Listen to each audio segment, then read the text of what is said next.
Okay, let's get started. Fourth time lucky, let's hope. Okay, so this is my presentation for our final case study for this project. So this is a real case study. There's a friend of mine, a 41-year-old male. He's a fitness instructor, personal trainer. It's a very good one. So when he sees this, he can get a thumbs up. But he basically came to me because of dyslipidemia, the elevated weight gain, which he has access to equipment. So he measured his body fat percentage, 25%. It's in the notes. And I believe this is undiagnosed metabolic syndrome. And I know we're not supposed to diagnose, but this is a clear-cut case, in my opinion. I think it will be clear to you guys. And then he also has auxiliary concerns, which I think are basically just as important, which is the stress, sleep, glucose pattern, inflammation, the familial aspect, which we're about to get into, and then also a bit of GI discomfort. But I think once we sort out the SAD diet element, that'll also that'll fix itself. So the big ones are here. The blood pressure, which has been going up and down, but even with medication is not where I would like it to be. Triglycerides, high. HDL, very low. And then the cholesterol HDL pattern is high. Dyslipidemia. Glucose, up and down. He doesn't think it's an issue. I do. He keeps insisting that it's not, but it doesn't matter. We'll sort that out anyway. The thing that I want to pay attention to here is the weight to height ratio. When you add the fact that it's 25% body fat and then also the BMI, then the BMI actually has some value. Looking at that central obesity pattern screams insulin resistance, just convincing me even more that we're looking at metabolic syndrome. So like I said, we know the hypertension's there, dyslipidemia, central obesity, elevated body fat percentage, and then I believe that there's issues with glucose or insulin, metabolic syndrome. The genetic aspect is massive here. So grandparents on both sides of his family, there's a history of heart disease, stroke, metabolic syndrome just down the line, including his parents and his brother. So the genetic aspect is incredibly strong, including deaths from these things. So he's aware of this. And it's a big, it's a predictor, right? It can tell you where you're headed. I think it's important information, even though sometimes even without the genetic testing, but it's there.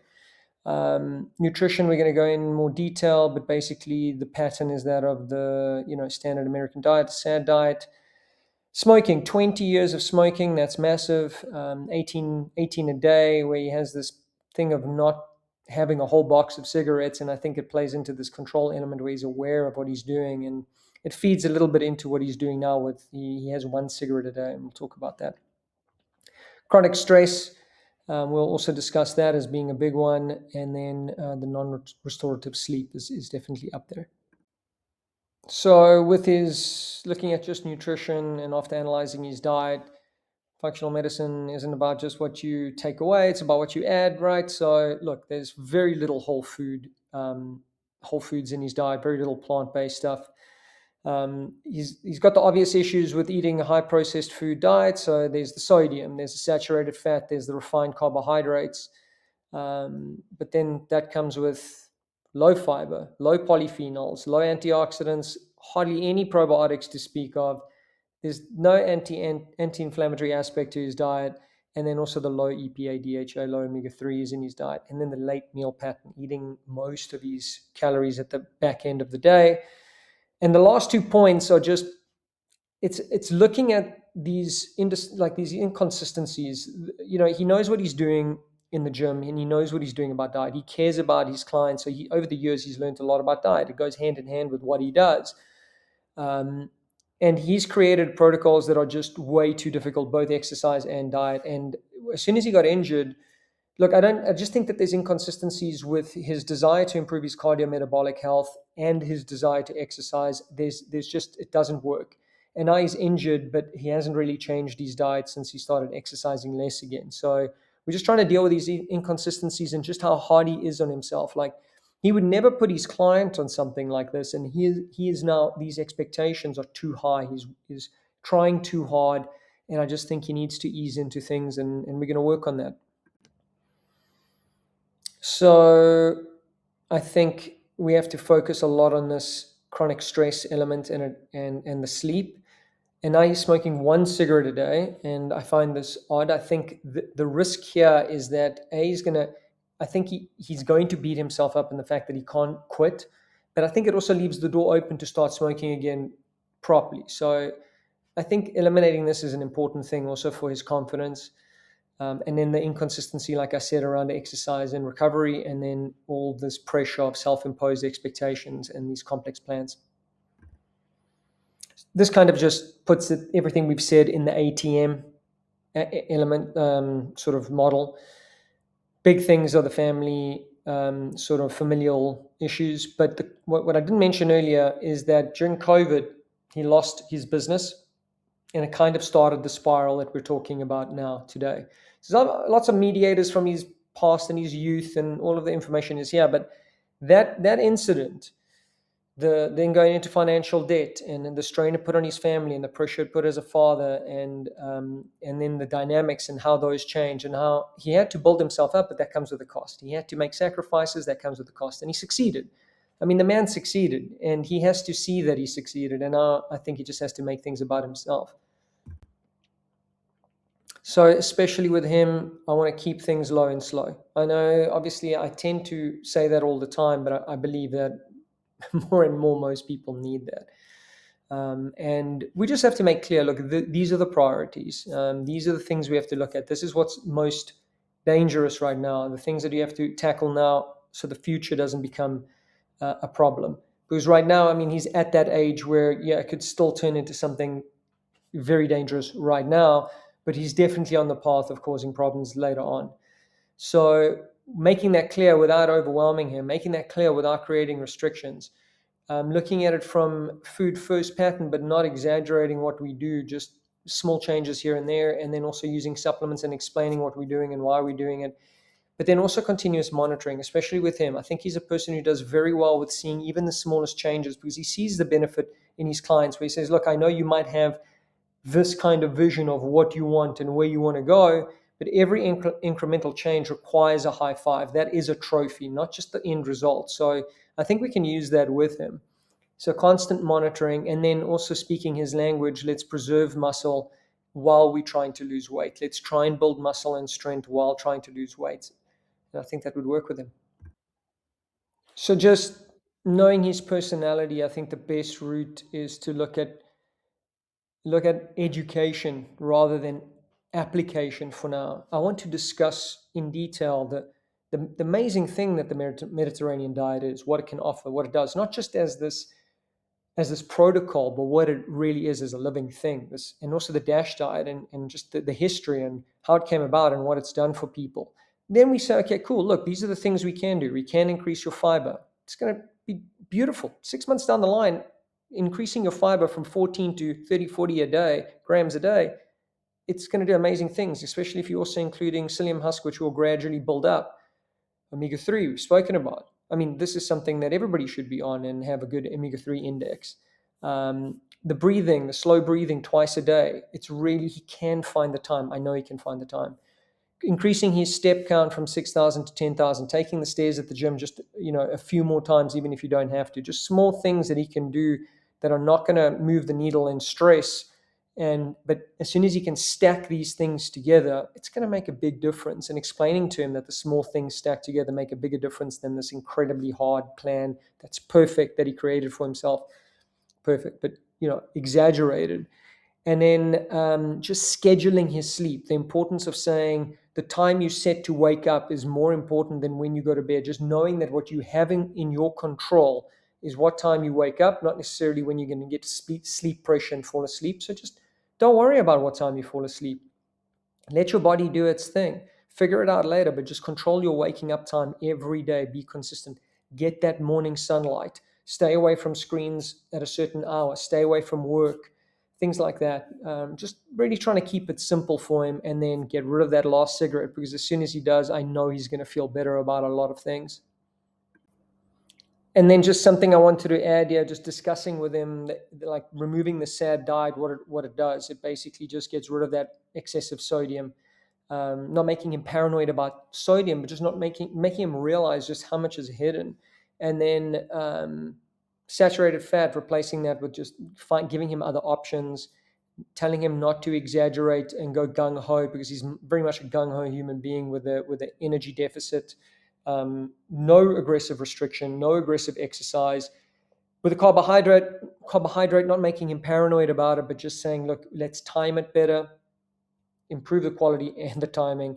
And then that meal late in the day, let's push those calories down early in the day. Let's make sure breakfast is your priority, and then try and see how you feel later. Maybe his appetite will be less, hopefully. Again, psyllium husk we mentioned, omega-3 we mentioned, but olive leaf, yes, it has possible effects on blood pressure, blood glucose, and lipids. But I believe that the best thing that this does is fight against sort of atherosclerotic progression, lipid peroxidation, things like that, a little bit of maybe of immune regulation, inflammation.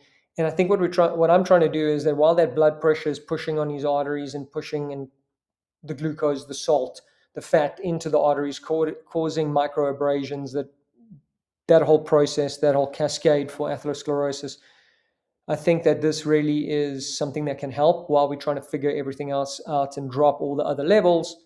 Olive leaf extract twice a day, high dose extracts, fantastic. I really think it helps.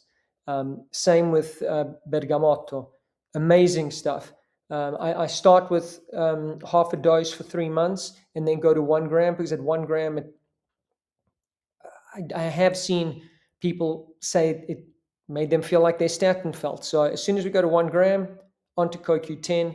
But I do, even at these doses, long term, there is a drop in lipids, an improvement in the whole lipid sort of milieu.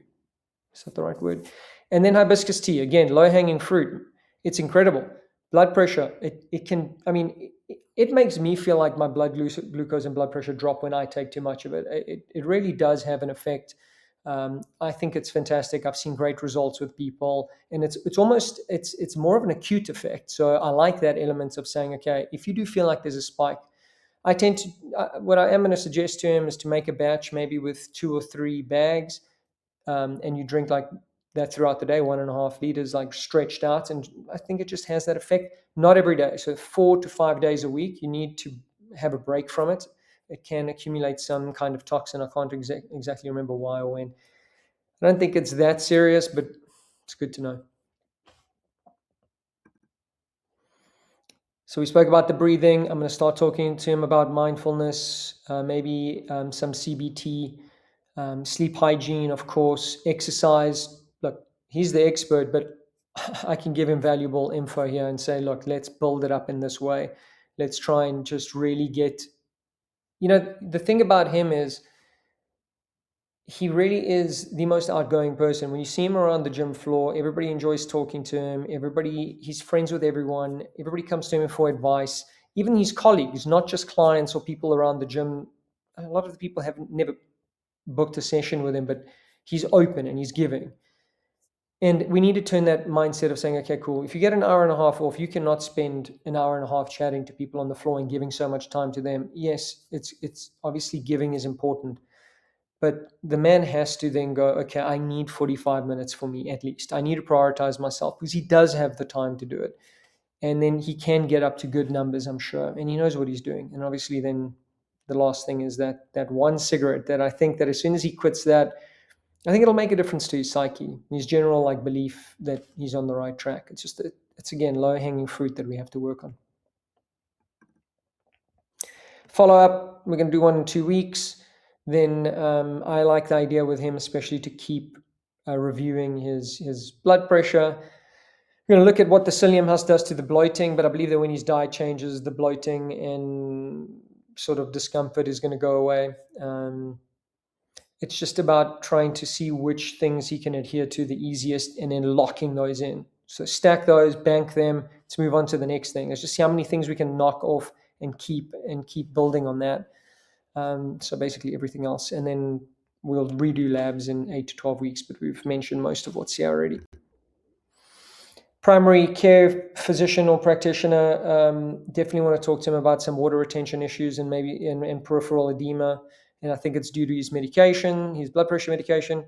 Um, Continuous monitoring. We have to check for sleep apnea. I haven't spoken to him about it yet, but I would like to know if that's a thing. Then improve on the lipid panel. I want to know the ApoA, ApoB, lipo, LP little a. I want to see what's going on with those LDL molecules. I want to see if they are those kinds that I don't want my friend to have. Right?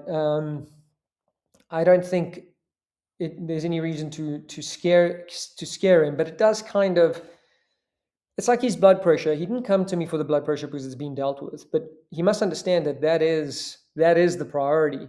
I see it that way. I see blood pressure as the immediate thing, and everything else. Because in a world with controlled glucose and controlled blood pressure, and maybe even you don't exaggerate on sodium, I'm not worried about high cholesterol levels most of the time. Maybe a bit more triglycerides because of insulin resistance, but in reality, I could care less about cholesterol, to be honest. If you're taking in polyphenols, antioxidants, anti-inflammatory diet and supplements, and you're exercising and you're getting sunlight and sleep, cholesterol's not a problem, period. I believe that fundamentally. So I think knowing this helps, because then it might be a problem even if you don't have hypertension or glucose issues. If your ApoB, LP little a, if that's an issue, then this is still an issue, regardless of anything else. Homocysteine, I want to check because I haven't gone down the multivitamin, B vitamin route yet. I haven't gone down the vitamin D thing yet. That's still down the line. We can look at that at a later stage. But homocysteine would be something that I want to include right now and deal with it right now. I don't want that to wait, because that becomes then this niggling thing in the background that's going to make everything else worse. Also, his renal function.